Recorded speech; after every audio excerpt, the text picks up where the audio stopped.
Si vous voulez des renseignements, il y a toujours le site et puis on a une chaîne YouTube. Ah oui, édition Audace, roulotte théâtrale. Édition Audace sur roulotte théâtrale, où vous pouvez voir Pierre Bragard, Jean-Claude de Ruder, Roland Et l'élaboration de Lire-Lire. Donc et on voit la l'élaboration pièce Lire-Lire de l'écriture à, voilà, à la bientôt représentation. Donc allez voir, ça vaut la peine. Voilà, j'en ai terminé, chers amis. Je vais compléter un peu l'agenda à la bibliothèque. À la bibliothèque de Boussu, le 23 septembre, Françoise recevra Olivier Terroigne. Oui. Et le 21 octobre, à cette même bibliothèque, pour ceux qui ne l'ont pas vu et ceux qui l'ont vu, venez voir la dernière prestation de Ménestrel et Chandelle. Il y a quelques acteurs connus. Ça vaut le déplacement. Bonjour Françoise Oudard. Bonjour René Thiebaud. C'est toujours un bon moment le début de la présentation parce qu'avant, quand on prépare, ça frotte parfois. Mais bon, allez. Ça frotte Donc, souvent. Allez, le 22e roman, Jean qui oui. vole. Mais avant, on va quand même évoquer Ah oui, c'est... la mémoire de Luce Wilquin. Voilà, c'est ce que je voulais vraiment faire avant tout. Là, nous sommes avec Daniel Charneux. Je ne sais pas où il est parti, là, Daniel. Daniel Charneux, lors d'une rencontre en public, je pense que c'est à Namur. Il a peut-être la mémoire plus précise que la mienne. Et, Luce, eh bien, c'était une compagne d'études à l'interprétariat de Mons. Nous étions de la promotion, surtout ne calculez pas, de la promotion 70. Et déjà à l'époque, Luce, elle avait un caractère trempé, indépendant. C'est une personnalité originale, y compris dans sa façon de s'habiller, qui détonnait à l'époque. Et surtout, en deuxième licence, elle venait en R4 à l'école. Et c'est vrai que, bon, là aussi, ce n'était pas courant. Mais nous en avons quand même beaucoup profité. On s'y fourrait à 5, 6, 7 parfois pour aller vadrouiller autour de Mons. Alors, ses capacités linguistiques et je dirais son opiniâtreté, Daniel sait de quoi je parle, à mener ses projets à bon terme lui ont été absolument nécessaires pour fonder sa maison d'édition. D'abord en Suisse avec son mari André Delcourt, et puis elle est revenue s'installer en Belgique à Avin, tout près de Namur, vers 1992. Et elle est restée donc à Avin, sa maison a été installée à Avin, c'était les éditions Luce Wilquin. Jusqu'à la cessation de ses activités d'éditrice, c'était le 31 juillet 2019, pour les graves problèmes de santé qui finiront par l'emporter il y a quelques jours seulement. Elle venait d'avoir 74 ans. Je vais vous lire juste 2 lignes du journal Le Soir qui lui rend hommage. Luce Wilquin a publié plus de 540 livres de genres différents et des auteurs évidemment très nombreux sous ce label et a occupé une place considérable dans le paysage éditorial belge d'aujourd'hui. Dire aussi que parmi les tout premiers auteurs belges de son catalogue suisse de l'année 70, il y avait Gérard Adam, qui est actuellement fondateur et directeur des éditions M&O. Il y avait Pierre Coran, et c'est lui qui m'a amené chez Luce Wilquin, et moi-même. Alors, beaucoup d'auteurs ont vite rejoint la maison Wilquin, notamment donc Daniel, bien sûr, Luc Baba, Isabelle Barry, Véronique Bergen, Valérie Cohen, Michel Kless, Dominique Osterman, Geneviève Damas, etc. Beaucoup d'auteurs ont été laurés. La maison a recueilli d'énormes prix comme le Rossel, le Plisnier plusieurs fois, le Gaucher Philippot plusieurs fois, d'autres prix importants, les 5 continents, le prix Alex Pasquier, je pense, voilà, d'autres prix importants, et donc elle n'est plus. Et ces livres sont là, beaucoup de livres, nos livres sont là, et c'est le problème. Parce que beaucoup de librairies et de bibliothèques les ont retirés des catalogues, et un peu à la fois certains se rééditent à compte, au compte-gouttes, je dirais. Et voilà, c'est ce que je voulais dire. Je voulais, au nom de tous, ces auteurs, ces amis, ces lecteurs, rendre cet hommage à la Douroise d'origine qu'elle fut.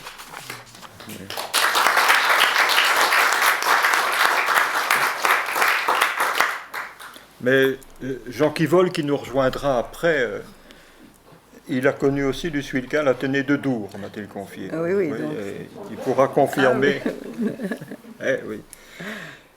Françoise, donc c'est le 22e. Oui. On est en droit, après 22 romans, peut-être de te poser la question, comment est-ce qu'on s'y prend pour écrire un roman? On part de quoi? On part des personnages, on part des lieux, on part de l'intrigue. Dis-nous un peu comment ça fonctionne. Vous avez toute la nuit. Je dirais que bon, c'est une question qu'on pose souvent, évidemment, aux auteurs, et chaque écrivain...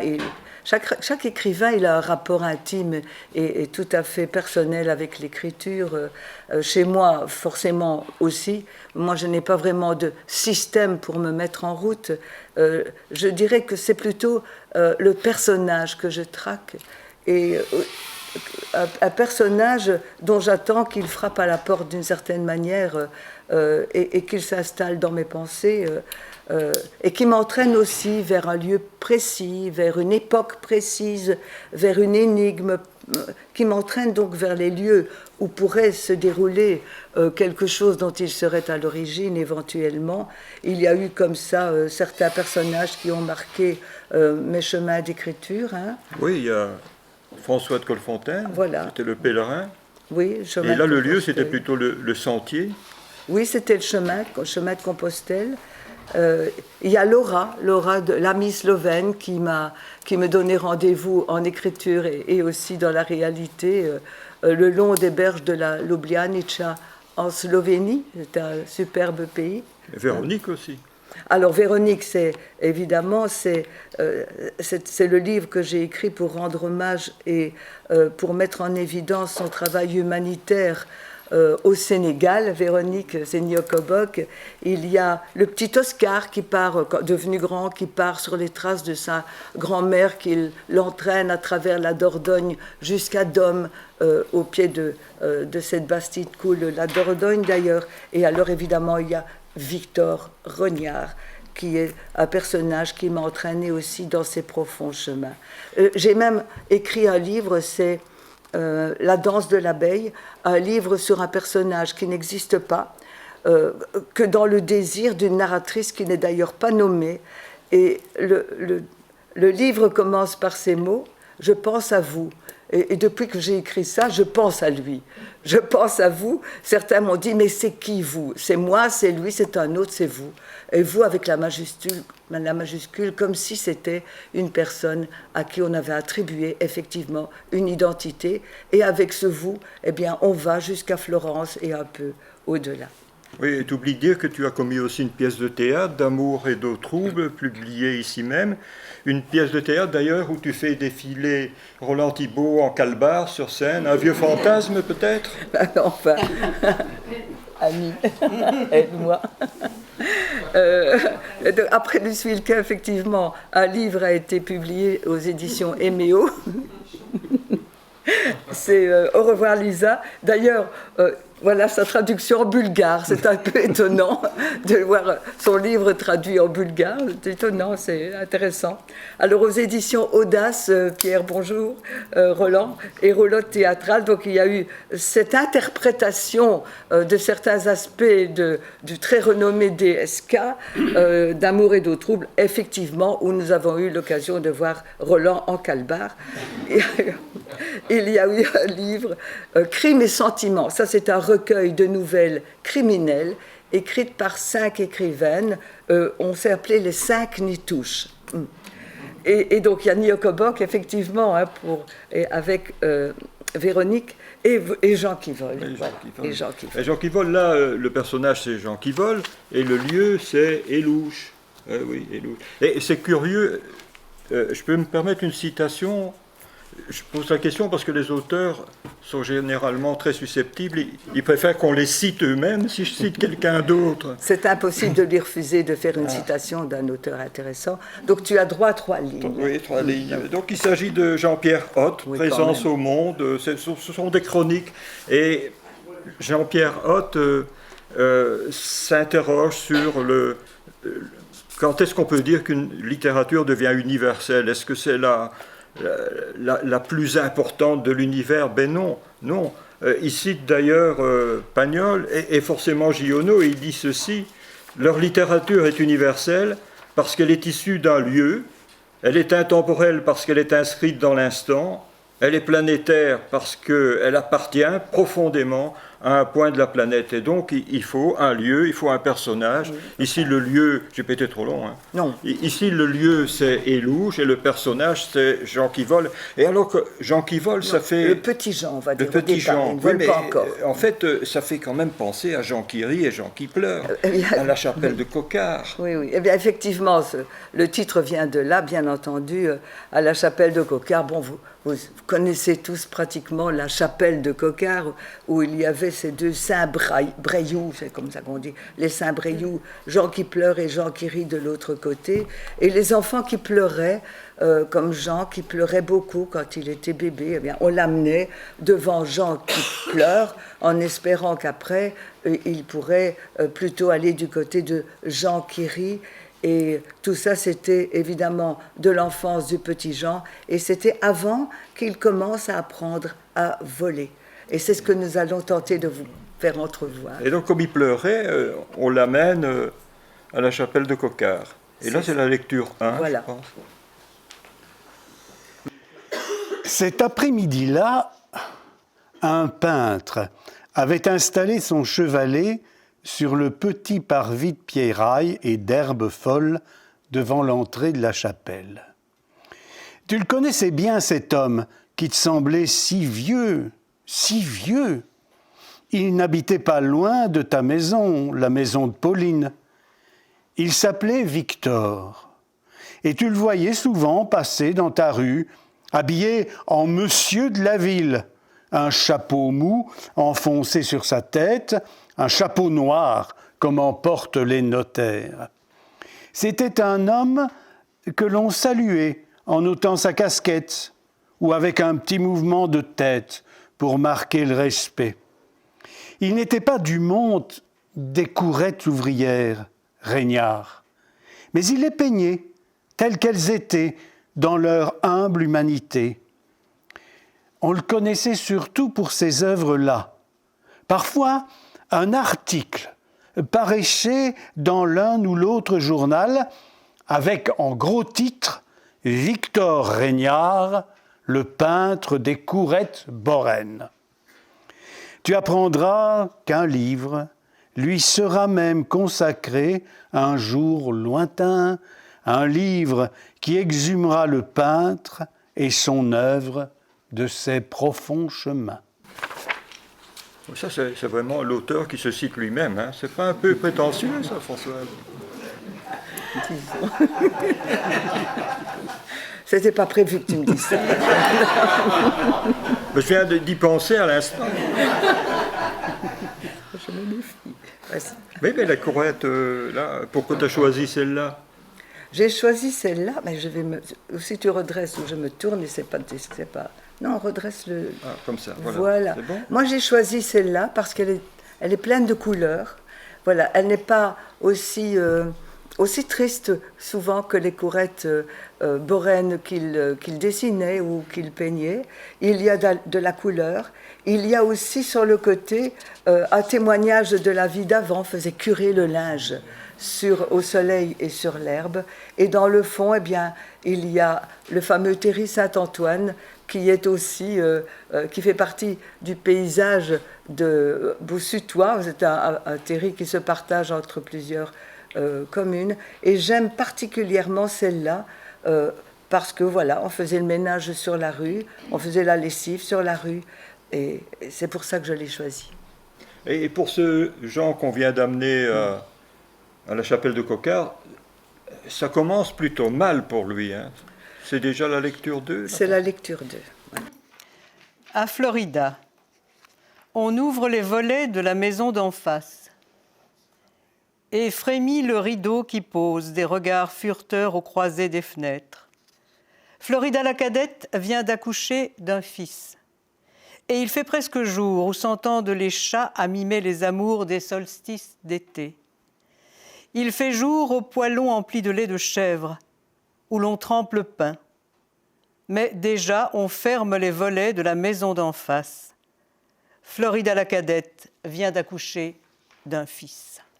Ça commence mal, hein? Ça commence très mal, sa vie. Florida, sa mère, accouche le 5 mars de l'année 48, pour vous révéler l'âge du petit Jean. Et on ferme les volets de la maison d'en face. Quelque chose s'est passé, quelque chose de grave. Si on lit le poème, on pourrait croire que c'est l'enfant qui est parti. Eh bien non, c'est Florida. C'est sa mère, c'est Florida qui meurt quelques petites semaines après avoir mis au jour le petit Jean. Le père est dévasté et automatiquement, tout de suite, on va prendre le bébé et on va le confier, il va le confier à sa propre mère, la mère du père, qui s'appelle Hortense. Voilà. Voilà, Hortense. C'est pas un cadeau, hein? Enfin, bon. Hortense. Hortense. Ainsi débute la vie de Jean, orphelin dès le berceau. Et ainsi débute aussi ce récit qu'une voix murmure, susurre à l'oreille de l'homme qu'il est devenu. Et je dirais que c'est une voix narratrice, parce que c'est un récit en tu aussi. Et là, on a la lecture numéro 3. Écoute-moi, petit Jean. Je te parle de ces lieux de ta vie dont je garde moi les écritures précieuses sur les parchemins de ta mémoire. Je te parle de l'enfant que tu étais, qu'une femme emmenait, tout tremblant de larmes et de peur, devant les petites statues de Jean qui rit et Jean qui pleure.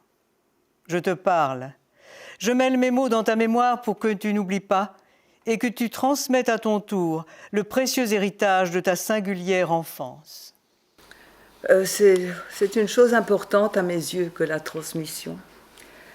C'est vrai qu'on pose souvent la question, qui est celui qui parle au petit Jean? Puisque, écoute-moi, quelqu'un lui parle forcément, elle le tutoie. C'est une voix narratrice, comme je vous disais, qui s'adresse à ce petit garçon. Et c'est en fait une voix qui vient de lui-même. C'est la voix de sa mémoire, qui veut raviver les souvenirs et les faits de son enfance, le nom des parents désormais tous disparus et depuis très longtemps dans la vie du petit Jean. Il a eu le vide parental autour de lui très rapidement. Cette voix de la mémoire qui veut lui rappeler l'impérieux devoir de transmission par la parole, un peu comme cette tradition orale où on racontait les choses autour du poêle. Pour moi, c'est fort important, ce devoir de transmission par la parole à ceux qui viendront après lui, pour que le socle, ce socle sur lequel est bâtie l'histoire de sa famille, soit solide, car nous prenons tous une place dans l'architecture généalogique, quels que soient les événements qui nous amènent à nous en éloigner dans l'espace ou à faire dissidence. Cet arbre est là, les choses ont été vécues, les noms sont dans cet arbre-là, il ne faut pas les oublier. Mais on va revenir à Hortense. Je la remonte une dernière fois. Hortense. Ben, il y avait aussi son mari Maximilien. Là, il était un peu plus rigolo, Maximilien, quand même. Hein. Alors, c'est le grand-père Maximilien qui s'attache beaucoup à l'enfant et surtout qui était souvent accompagné d'une biquette. Et la petite chèvre, elle joue aussi un rôle dans l'enfance du petit Jean. Voilà, je pense on l'entend dans la lecture suivante. Les jours passaient chaotiques, stressants. Hortense n'en pouvait plus de t'entendre pleurer. Corps arqué, poings serrés. Seul ton grand-père parvenait à te calmer en te baladant dans le jardin. Il approchait ton visage du chaud museau de la chèvre. Tu tendais ta main minuscule vers le souffle tiède, le toupet de poils raides de la tête de la biquette entre les petites cornes. Mais dès que Maximilien s'asseyait sur la vieille chaise en bois, contre le mur de la cour, tes hurlements reprenaient de plus belle et la chèvre s'enfuyait. Quant à la pauvre Hortense, elle perdait carrément les pédales. Te langer, t'habiller étaient des exercices périlleux qui exigeaient, avec le bébé remuant que tu étais, autant de force que d'habileté. Avait-elle donc tout oublié des petits babillages et des chatouilles qui faisaient rire jadis ses enfants aux éclats? Enfin, Hortense, oui, elle n'a plus l'âge d'être maman. Non, pas vraiment. Mais Enfin, heureusement, un soleil va arriver oui, dans une la fée. vie du petit Jean. Une bonne fée. Une voilà. bonne fée. Et cette fée s'appelle Pauline. Pauline, c'est la belle-sœur de son père, très malade déjà. Donc, une femme d'une 50aine d'années, sans enfant. Enfin, avec une expérience de maternité précédente absolument catastrophique. Donc, cette femme restée sans enfant. Elle vit d'ailleurs à Élouges, dans une petite maison d'une de nombreuses courettes peintes par Regnard. Et un jour, malgré tout, le père prend la douloureuse décision de se séparer de l'enfant et de le confier à Pauline. C'est la lecture 5. Vous êtes bien décidé, Adolphe, avait demandé Pauline qui attendait dans la cuisine. Et vous, Hortense? On pourrait s'arranger autrement pour l'enfant. Hortense avait décliné l'offre d'un geste las. Trop vieille pour ça maintenant. Et puis, ça pleure sans arrêt, jour et nuit, ça braille. Ça ne veut rien avaler. Non, on est trop vieux pour ça, tous les deux avec Maximilien. Et Adolphe n'est pas en bonne santé non plus depuis qu'elle est morte, Florida. Prenez-le, Pauline, vous avez l'âge encore. Vous viendrez me le montrer de temps en temps. Le vieux Maximilien, lui, avait insisté en te passant 2 doigts sur la tête. Faudra me l'amener, hein, Pauline, le petit. Il viendra mener la chèvre au pré, avec moi, de temps en temps. Il faudra. Mais oui, mais voilà, le petit Jean qui change de domicile. Voilà. Et Et Pauline, elle va emmener le bébé comme un cadeau fabuleux. Et en même temps qu'elle emmène cet enfant, elle sent très précisément que son destin va totalement changer. J'aimerais bien qu'on lise tout de suite la lecture numéro 6. Le petit équipage, ton papa poussant sa brouette en retenant ses larmes, suivi par Pauline qui te portait dans ses bras, emmitouflée dans un châle de laine blanche, avait descendu, la rue du Monceau jusqu'à la cour de la citadelle. Quelques vieilles femmes sur le seuil de leur maison s'étaient approchées et avaient entouré Pauline avec dans les yeux autant d'envie que de pitié. De vieilles mains avaient écarté la couverture qui protégeait ton visage. Tu avais les yeux grands ouverts, 2 ronds de ciel bleu azur où dansait une manière de sourire. Tu ne pleurais pas. Non, c'est le petit Adolphe du Monceau qui a perdu sa femme. Mon pauvre petit orphelin, le petit chat. C'est-il que la vieille Hortense ne sait plus y faire? Et vous allez le garder, Pauline? Elle disait oui, oui. Fièrement, résolument. C'est un oui qui montait droit dans le ciel, un oui de force nouvelle, un oui de la maman que soudain, là sur la rue, devant celle qui enviait sa jeunesse revenue, elle était devenue. C'est assez bizarre parce que quand j'entends cette phrase-là, j'ai la même émotion qui m'étreint que quand je l'ai écrite. Effectivement, je me souviens d'ailleurs avoir eu quelques larmes dans les yeux, comme si je me mettais à la place de cette femme qui tout à coup, la voici mère. Elle a 50 ans. Imaginez ce que cet enfant représente pour cette femme qui n'avait évidemment plus aucun espoir de maternité. Mais tout de suite, avec l'amour immédiat qu'elle éprouve pour ce bébé, ce petit bonhomme, vient le sens de la responsabilité, et ça c'est important, et du devoir impérieux de le protéger à outrance, je dirais. Et Dieu sait que ce sens de la responsabilité et le devoir qu'elle s'imposait de savoir où il était, de le protéger tout le temps, il sera mis à rude épreuve avec ce gamin solaire mais avide de liberté et qui en a fait pis que pendre. peut-être 2 mots sur la citadelle. On reconnaît cette gravure de Victor Regnard. Alors là, c'est la maison de Gazout qui, on le verra dans le livre, Amalfini, c'était l'époque de la guerre d'Algérie. Et il y avait du racket, du FLN, il y avait enfin bref, il a mal fini, je crois qu'il a fini étranglé dans le bois de Beaudour. Dans le bois de Beaudour, oui, c'est ça. Et là, je pense que c'est la maison natale de Zarzeki. Oui. Zarzeki, oui.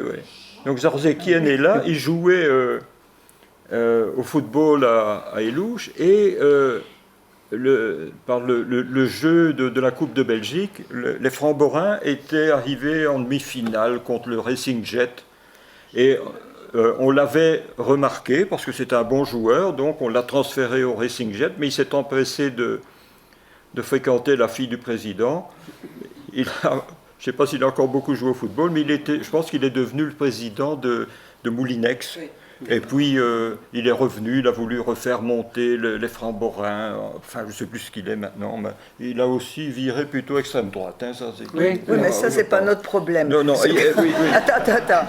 Ce que je voulais aussi vous montrer, vous faire remarquer, donc dans cette courette, comme dans toutes les autres courettes peintres ou gravées par Renard, il y a toujours ce caniveau au milieu de la rue, c'est la rue, hein, bien entendu, où coulaient toutes les eaux de la maison, les eaux de lavage, etc.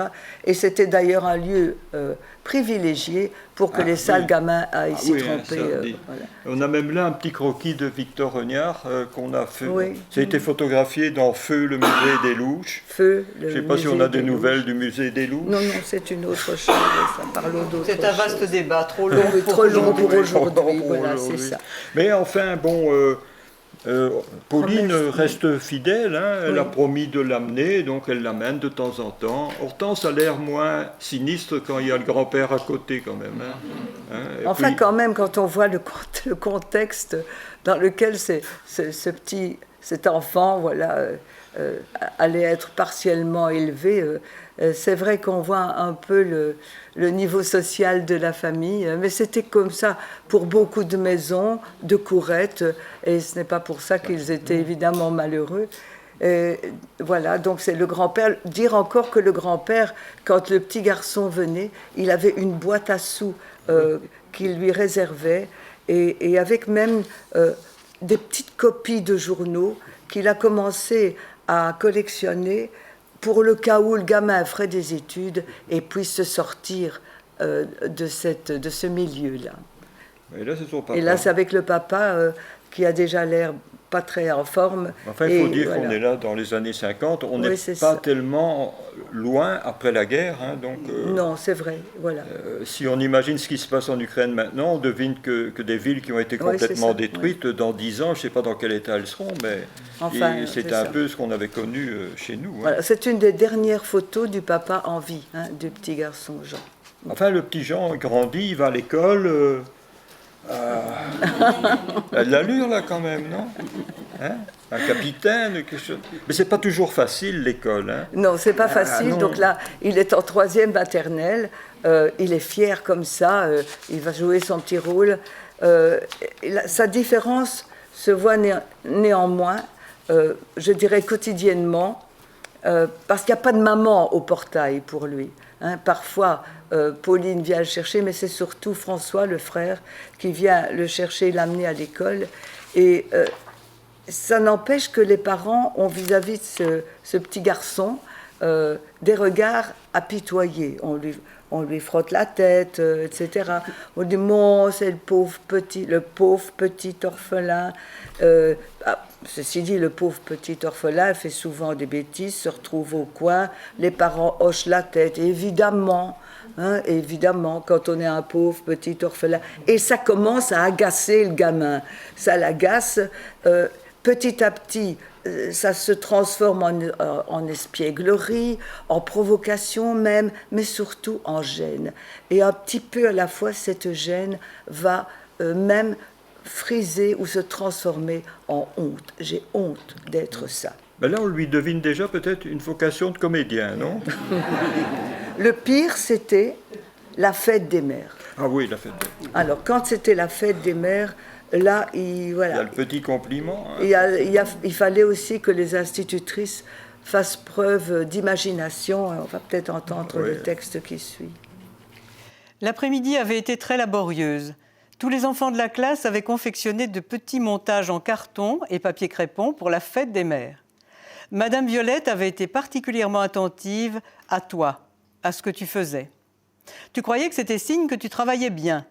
Elle s'était même entretenue un instant avec l'institutrice des plus grands, Madame Janine. Tu avais surpris leur regard posé sur toi et tu leur avais fait ton plus beau sourire de lait, tout en continuant à coller les tiges de tes fleurs en crépon dans un tube en carton tout barbouillé de rouge. Puis Madame Violette était passée dans les bancs et avait discrètement glissé un tout petit tube dans chaque vase. C'était un petit compliment qui commençait par « Chère maman ». Avait-elle oublié de le déposer dans le tien ? Mais toi, tu l'avais remarqué. Et moi ? Avais-tu dit en lui présentant ton petit vase ? Madame Violette s'était empressée de recopier le petit poème pour le glisser, non sans un peu de gêne, dans ton vase en carton. Oui, je te le prépare, bonhomme. Bien sûr que je ne t'oublie pas. Dès ton retour à la maison, Pauline avait installé ton cadeau sur la cheminée. Elle s'était assise en te prenant sur ses genoux pour déplier le petit compliment. Tu le connais par cœur ? T'avait-elle demandé après l'avoir lu, en retenant une bouffée d'émotion. Tu t'étais mis debout, bien droit, devant elle, et sans hésiter le moins du monde, tu avais récité en les adaptant les quelques vers de ton précieux message, le plus naturellement, le plus spontanément du monde. Chère ma tante, je t'offre ces quelques fleurs pour te dire mon bonheur. De tout mon petit cœur, bonne fête, chère ma tante. Et pourquoi elle ne voulait pas qu'on l'appelle maman? Voilà, c'est une question que j'ai posée d'ailleurs directement à Pauline dans les derniers mois de sa vie, c'est ce que je l'ai connue à ce moment-là.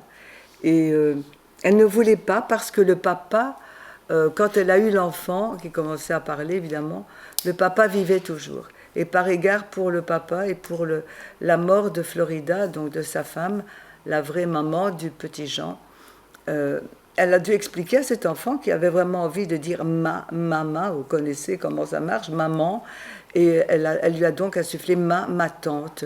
Et c'est comme ça que le ma tante a remplacé tout naturellement le maman. Voilà. Mais il y a parfois de bons côtés au statut d'orphelin et à l'apitoiement que ça suscite, d'autant qu'il va très vite devenir orphelin de père et de mère. Il a un copain qui n'était orphelin que de mère. Mais lui, donc, c'était quand même autre chose. Oui, je t'envie, là. C'était pas la même division, quoi. Lui, il était orphelin des deux. Et ça lui valait la sympathie de quelques amis, de quelques... Maryse avec ses cocardes blanches. On va en parler de Maryse. Peut-être la lecture tout de suite.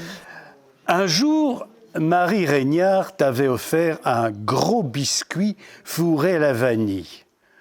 Non, sois rassuré, tu ne l'avais pas englouti sur place comme un gosse mal élevé. Tu l'avais courageusement gardé dans ta poche jusqu'à chez toi pour le partager avec Maryse, la petite nièce de la voisine Élisa. Ta fiancée, disais-tu. C'est vrai qu'elle était adorable, Maryse, avec ses 2 gros nœuds blancs qu'on lui fichait dans ses tresses roulées en macarons de chaque côté de la tête. Je regarde la photo prise dans le jardin d'Élisa. Tu as 3 ou 4 ans et un visage de chérubin sous ta frange coupée nette sur le front. Un chérubin un peu gêné quand même, car Maryse, qui est plus grande que toi, a posé un bras autour de tes épaules. N'empêche, tu l'aimais bien, Maryse, jusqu'à partager le bon gros biscuit que t'avait offert la femme du peintre à la boulangerie. Dragueur. Et précoce, hein? Précoce, on un gène retrouvera. familial, peut-être?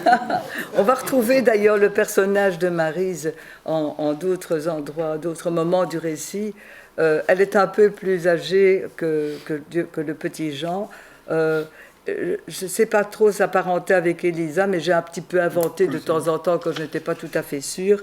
Elle est un peu plus âgée que lui Et forcément, les événements de la vie, de sa vie de petite jeune fille, vont parfois entraver leur jeu, mais elle accompagne quand même le petit Jean jusqu'à la fin du récit. Et puis il a des copains aussi. Il y a Roger. Pas toujours une bonne compagnie, ce Roger.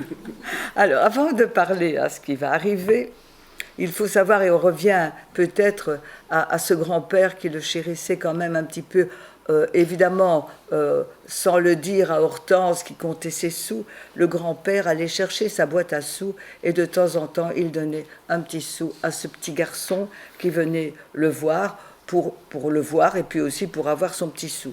Alors, il y avait dans le désir inavoué de Jean une envie folle d'apprendre à nager. Vous allez me dire, il n'avait qu'à demander à Pauline de le mener au Belvédère, mais ça, pour ça, il fallait acheter beaucoup de choses, des maillots, il fallait payer un abonnement, et ça, il en était tout à fait incapable.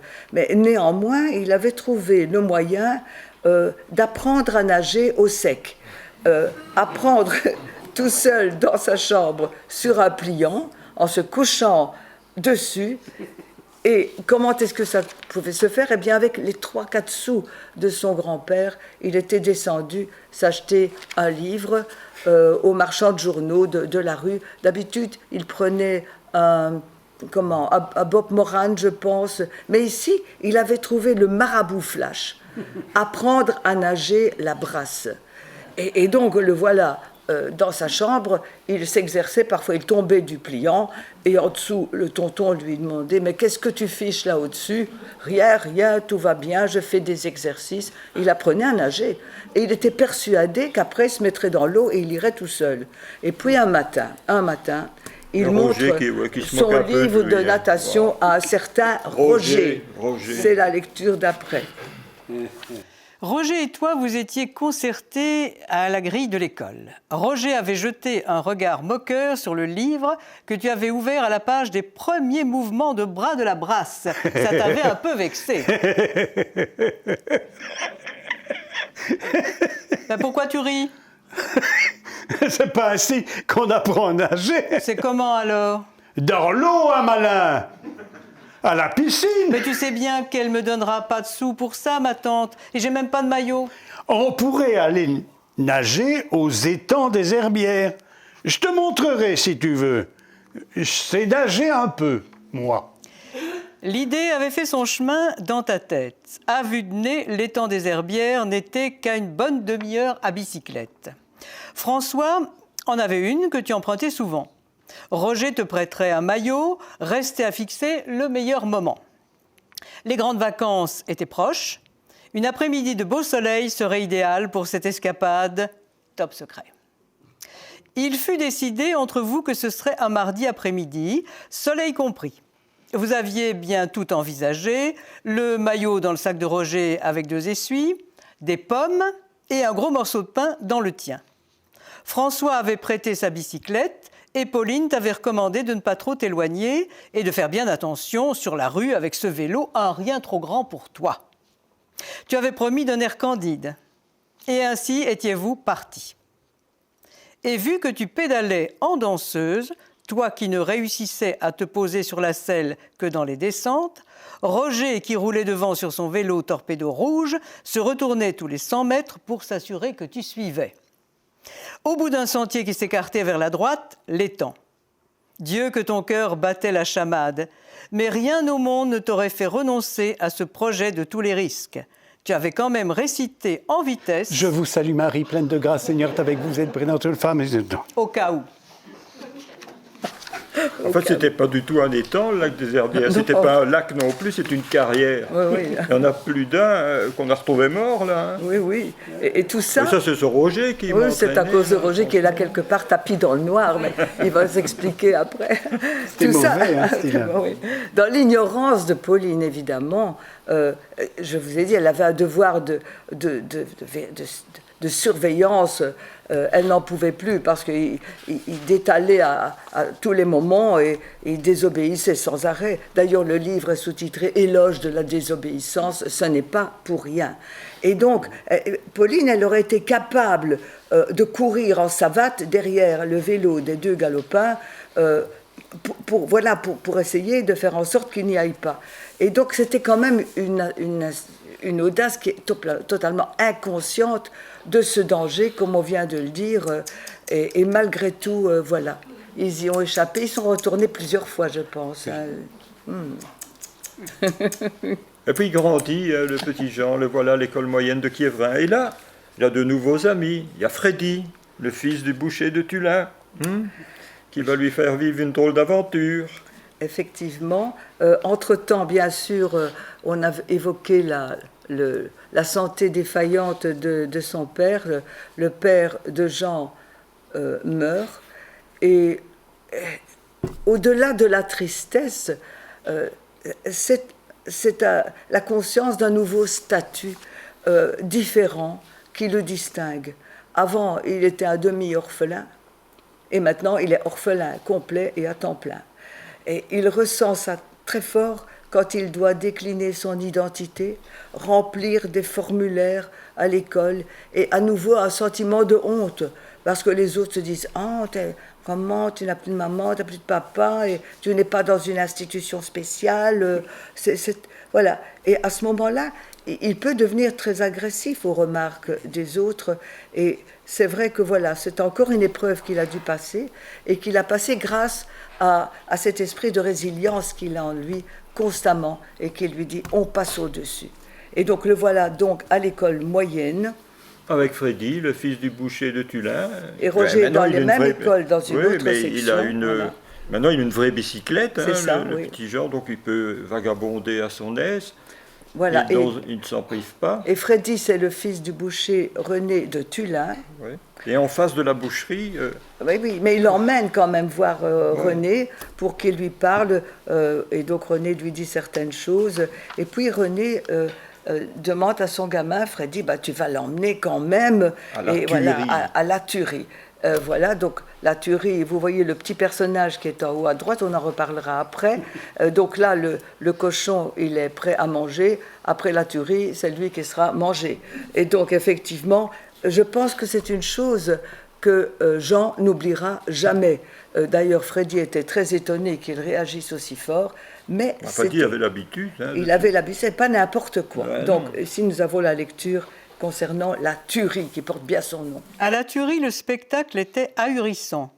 On avait lâché le cochon dans la pièce où il tournait en rond en grognant et couinant. On aurait dit qu'il sentait qu'on allait lui faire la peau. Freddy et toi étiez là en spectateurs privilégiés, derrière la barrière qui fermait l'accès des bêtes à l'abattoir. Tu étais littéralement hypnotisé, ta main sur le bras de Freddy, qui savait ce qui allait se passer. Si tout se déroulait sans accident, car l'opération n'était pas sans risque. L'abatteur armé de sa masse ne quittait pas le cochon des yeux. Patience et attention. Tu respirais bruyamment, la gorge garrottait d'effroi. Enfin, le cochon avait cessé de tourner autour de la pièce, cessé de grouiner, prêt à l'Holocauste. Le signal de sa mise à mort, il l'avait lui-même donné à l'homme en se plaçant devant lui, le groin levé vers la masse qui s'était abattue sèchement sur son front. Raide mort! Avait commenté Freddy en sautant sur place. T'as vu? Il l'a eu d'un coup! Beau travail, hein? Mais c'était pas fini encore. Le cochon, il fallait le saigner, immédiatement, et recueillir le sang tiède encore pour en faire du boudin noir. Ce boudin que tu appréciais tant avec de la compote de pommes et des frites. Plus jamais de boudin noir, plus jamais. T'étais-tu juré devant cette scène d'épouvante? Ah oui, le petit Jean grandit, hein? Eh oui, et il va bientôt s'envoler. Pourquoi tu as choisi ce dessin, là? Voilà.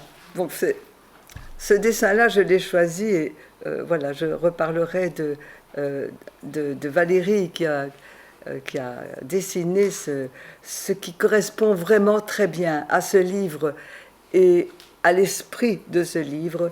C'est donc ce petit personnage un peu loufoque qui rigole. Hein.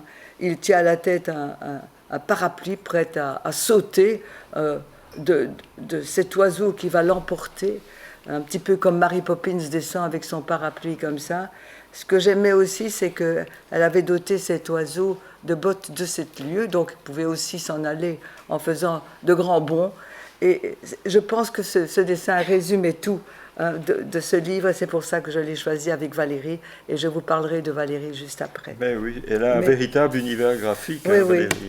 Mais voilà, ici, le petit Jean, justement, il va un jour ou l'autre se mettre à voler de ses propres ailes, et nous avons ici la lecture dernière, la lecture numéro 12. Et décidément, les meilleures choses se passent ou se décident à la récréation. Car un jour de mai, cette année-là, un copain de ta classe t'avait remis, en grand secret, un billet de sa sœur Liliane, dite Lily, qui était en 5e à l'école des filles. Tu la connaissais, Lily, une jolie petite blondinette aux cheveux bouclés et aux immenses yeux bleus pervenches. Oh, le billet était plié en 2, tenu secret par un petit bout de papier collant.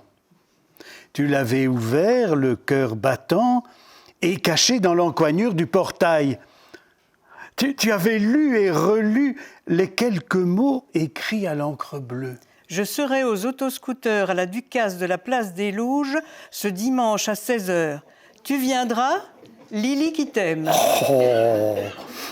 En enfourchant ta bicyclette pour rentrer à la maison, tu avais vu le joli visage de Lily à travers la vitre de l'autobus. Oui, avais-tu fait en secouant la tête. Et Dieu que la route t'avait semblé facile jusqu'à Élouges. Les pédales tournaient toutes seules, les pavés se lissaient sous tes roues. Ton cartable ne pesait pas plus qu'une plume. Un petit vent tiède te caressait les cheveux. Tu chantais à tue-tête sans que quiconque ne te demande de te taire. Non, tu ne roulais pas. Tu ne pédalais pas, Jean. Tu volais. Tu volais, Jean. Bah et Maryse alors? Le petit Jean doit s'arranger avec tout ça, hein, voilà. Alors voilà, l'illustration précédente aussi, voilà des dessins, des œuvres de Valérie Pierrard. Et je suis triste qu'elle ne soit pas là parce que, voilà, la pauvre, elle est au lit avec un lumbago. Mais son mari la représente. Voilà, c'est Patrice qui est là, qui la représente. Patrice est accompagnée de la maman de Valérie, Annie Houdard, qui était aussi céramiste et qui est tout simplement ma sœur. Donc Valérie, c'est ma nièce et je suis très fière d'elle. C'est une artiste plasticienne, dessinatrice, elle a un univers graphique très personnelle. Elle est aussi animatrice d'ateliers artistiques, je pense, pour la province de Hainaut. Et j'ai toujours pensé que les dessins qu'elle faisait, si tu veux bien revenir au cochon, voilà, quand on regarde tout ce qu'il y a à l'intérieur, ça fait penser aux contes de notre enfance, les contes de Perrault, les contes de Grimm, mais interprétés par la magie de ces crayons de couleur d'une autre façon. Donc ce ne sont plus les cochons qui vont être mangés, mais c'est eux qui mangent. C'est la grenouille qui est aussi grosse que le bœuf, mais qu'on a mise en cage. Voilà, tous ces personnages sont interprétés un petit peu à l'envers. Les oiseaux qui marchent, les loups en cage, etc. Le petit chaperon rouge aussi qui sème autre chose que... c'est pas lui qui sème des cailloux, non, c'est encore autre chose, voilà. Et donc, Valérie, eh bien, j'aurais tellement aimé qu'elle soit là, mais voilà, nous pensons à elle, et surtout par l'intermédiaire de Patrice, son mari, je lui envoie un gros bisou. Enfin, quand on voit cet univers graphique, ça ne doit pas être facile tous les jours pour Patrice. Je ne sais pas comment ça se passe au quotidien. Et donc voilà, ce que tu cherchais surtout, François, c'est à couler dans l'écrit d'une publication tous ces souvenirs. C'est vrai qu'il y a si peu de photos. Oui, et le livre, c'est important. C'est le souvenir qui pourra être transmis. Et ce Jean qui vole, il va nous rejoindre après. Hein. C'est oui. un vrai personnage de roman, mais il m'a dit qu'il ne souhaitait pas que tu poursuives le détail de sa vie ultérieure. Mais je pense qu'il est prudent. Hein. Je crois qu'il me faudrait plusieurs tomes alors. Enfin, il m'a confié, il m'a dit que j'assurerai au maximum la promotion du livre. Donc, mesdames, messieurs, si vous voulez en savoir plus sur Jean qui vole, n'hésitez pas à acheter ce livre. remarquablement édité par Audace Roulotte Théâtrale. Il est vendu au prix de 15 €. Il y a plus de 110 pages. Si Ah vous non, faites tu le vas pas le compte, faire, ça. Ah non, il me le fait chaque fois. à Hein. peine plus de 10 centimes la page, et chaque page est pleine de sentiments, de poésie. Évidemment, vous devez l'acheter au forfait, on ne vend pas au détail les pages. Ben voilà, je crois que j'ai pas trop abusé. Non, non, mais merci beaucoup pour votre attention. Qu'est-ce qu'on dit à la fin, Roland? À la fin. Le bar est ouvert. Le bar est ouvert. Ah non. Tu l'as pas remercié. Oui, un grand merci aux lecteurs et lectrices, Voilà. nos fidèles complices. Mais c'est toi qui dois remercier. Merci Voilà, à ton éditeur. Les éditeurs, Pierre et Roland, merci pour leur lecture aussi. Voilà, pour cet endroit où se passent toujours des choses extraordinaires. Merci pour votre présence et à une autre fois.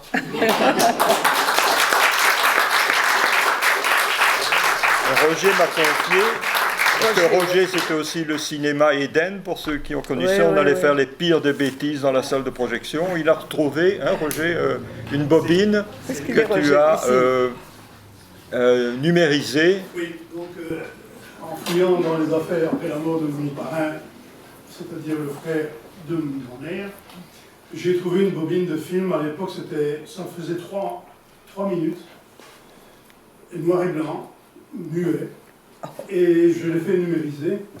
Et je me suis mis à essayer bout par bout de refaire un film avec un fond musical. Et maintenant, ça fait 5 minutes, mais ça date donc de 1959. Ah oui, oui, bien sûr. Et l'escoté était juste en face de chez moi. Oh, tu vois, voilà. Rien Ah de oui. compromettant. Je suis sûre que c'est à cause de toi que c'est arrivé. Les enfants cœurs. Voilà, le copain des bons et des mauvais coups aussi, hein, quand Oui. même. Oui. Voilà.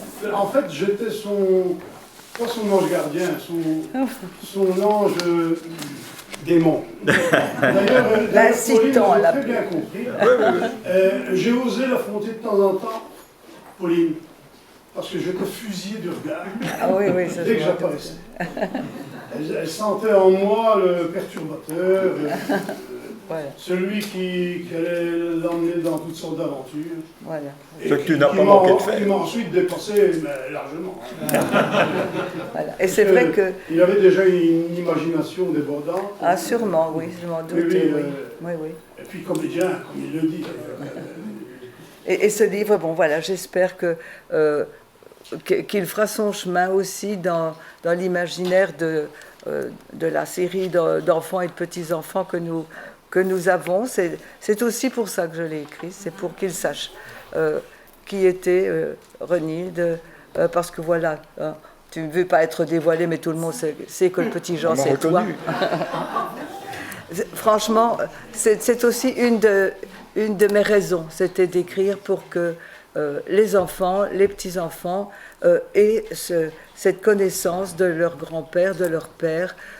Et puis évidemment, ça s'est étendu un petit peu, et ça s'étend à d'autres lecteurs qui y trouvent aussi beaucoup de choses qui leur rappellent leur propre enfance. Et voilà, j'ai été très heureuse d'ailleurs de les remettre à chacun, hein, de nos enfants et petits-enfants, et je crois d'ailleurs qu'il n'y en a encore aucun qui les a lus. Ingratitude. Marie, ça allait Marie. Ah mais Maryse, oui, ça Je oui. l'ai lu avec beaucoup d'émotion. Oui, je m'en doute. Et je suis très heureuse que Jean qui vole a réussi sa vie et dans sa vie, Françoise. Voilà.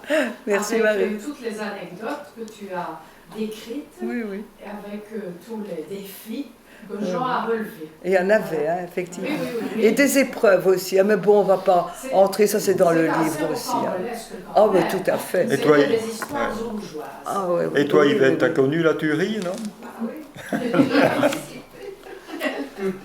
C'était exactement ça. Hein. Ah, oui. Allez, merci à tous. J'ai une question, moi, une question. Si je peux me permettre, une question littéraire. Ah oui. Le point de vue littéraire, c'est pourquoi avoir changé le prénom, puisque ton intention était celle-là, celle que tu viens de dire, puisque tout le temps tu te dévoiles. Oui, bien Tu sûr. fais- te Mais cacher c'est le que jeu, pour ça. mieux te dévoiler. Est-ce que c'est justement, oui c'est bien, par souci de, ou par idée d'universaliser les choses? Un peu ça. Et puis, je voulais faire le rapport entre Jean qui pleure et Jean qui rit. Jean qui pleure, Jean qui rit, Jean qui vole, forcément, tout en gardant l'authenticité des noms des personnages. Alors, le petit Jean, oui, on en a discuté. Ça sonnait moins bien que le petit Ronald qui vole. C'est ça. Mais j'ai indiqué tout au début que le prénom est cité. C'est ça. Et aussi dans la volonté de sa mère, avant qu'elle ait cet enfant, parce que le grand-père maternel de Renilde était un flamand qui s'appelait Achille Renildus Bossart. Par contre, on a laissé les noms de Roger, oui, de Maryse, on a laissé les noms de des Freddy, personnages principaux. avec leur autorisation, Mais et on les remercie. je crois que pour répondre à ta question, j'étais plus libre d'y accéder en lui donnant un surnom. Et effectivement, j'aurais été parfois un peu coincée avec ce prénom-là, qui est qui est son prénom évidemment réel. Il y avait cette façon d'utiliser Jean qui vole, Jean qui rit. J'aimais bien le titre Jean qui vole, avec les traits d'union. On en a parlé avec Pierre aussi. Donc, Renilde qui vole, ça n'allait pas du tout. Et c'est pour ça que j'ai changé. Sinon, c'est vrai qu'il n'y avait pas de raison de le faire. Sinon, ces petites adaptations-là. Puis c'est un petit jeu entre nous aussi, pour que on se rend bien compte, pour ceux qui le connaissent, effectivement, ceux qui sont dans un rayon de connaissances un peu plus éloigné, mais même là, Renilde, c'est un nom tellement rare que on n'a même pas besoin de dire son nom de famille. Si on dit Renilde, ah oui, Renilde, et ça va loin quand même. Donc, avec des expressions différentes. Ah oui, Renilde. Ah oui, Renilde. Voilà, c'est uniquement pour ça. Voilà. Est-ce qu'un jour on pourrait avoir la chance et l'honneur de lire l'histoire de l'épouse de Jean qui vole? Ah, c'est très douloureux. Oui, peut-être, mais c'est déjà écrit, hein, parce que quand Luce est décédé, bon, tu vas m'en vouloir, mais quand Luce est décédée, sa nécrologie ressemblait très fort à ce qu'on avait publié dans Le Soir quand elle a cessé sa maison d'édition. Donc je suis persuadé que déjà quelque part, ta nécrologie doit être écrite, François. Mais si, sûrement. Mais t'es tout. Mais non. C'est la rencontre de Jean qui vole et de l'auteur qui serait intéressant. Non. Mais pour répondre à ta question, très, très brièvement, d'abord j'ai déjà écrit toute la généalogie de la famille de Renilde, toujours pour sans doute que vous allez penser que pourquoi faire ça pour les enfants, etc. Mais la généalogie, père, mère, etc., je suis remontée seulement jusqu'aux arrière-grands-parents en allant chercher dans les sites généalogiques, et Daniel m'a d'ailleurs donné un petit coup de main. Je pense que c'est grâce à Daniel Charneux, qui est très occupé de généalogie, qu'on a retrouvé la déclaration de naissance de ton arrière-grand-père, en flamand d'ailleurs. Et c'est vrai que quand j'ai fait cette généalogie, je me suis dit, bon, je ne connais rien on ne connaît pas du tout les parents du côté maternel. Donc quand il est venu au monde, tout simplement et assez brutalement, souvenez-vous que le père a confié l'enfant à sa propre mère et non pas à la mère de sa mère, parce que tout simplement il a été complètement rejeté. Et donc effectivement, du côté maternel, il est presque impossible de savoir ce qu'il y avait. Les noms de la famille proche, on connaissait forcément, ils habitaient Tula. Au-delà, rien. C'est à la fin. Oui. Ah oui, tout à fait. Oui, on retrouve très à la fin. Oui, à la fin. Mais ça, voilà, c'est dans le livre. On en parle beaucoup dans le livre des réactions de la famille maternelle. Et encore une fois, loin de moi l'idée de jeter la pierre à qui que ce soit, sans doute. la grand-mère maternelle de Renilde, voilà, se trouve devant une fille qui accouche et qui meurt. On peut s'imaginer le choc important que ça cause. Et bon, c'est d'une certaine manière, parce qu'elle a accouché et qu'elle était déjà fort malade, qu'elle est morte. Pas plus loin, c'est l'enfant qui est responsable de la mort de sa mère. D'une certaine manière, je résume très fort, et en tout cas, voilà, c'est pas de ça que j'ai voulu parler, mais écrire l'histoire de Florida, ça m'aurait bien plu aussi, et de lui laisser une plus grande part dans le livre, mais c'était une tâche impossible sans prendre part aussi. Et ça, je ne voulais pas. Je ne voulais pas du tout prendre part à ce débat-là. En tout cas, pas tout de suite et peut-être jamais. Chacun a voilà, sa façon de réagir et ses secrets aussi. Hein, beaucoup de secrets dans la famille. Voilà. À vous. Ben, le bar est ouvert. Hein. On peut continuer ça là. Oui, oui, hein, voilà. Merci beaucoup en tout cas. Merci à vous.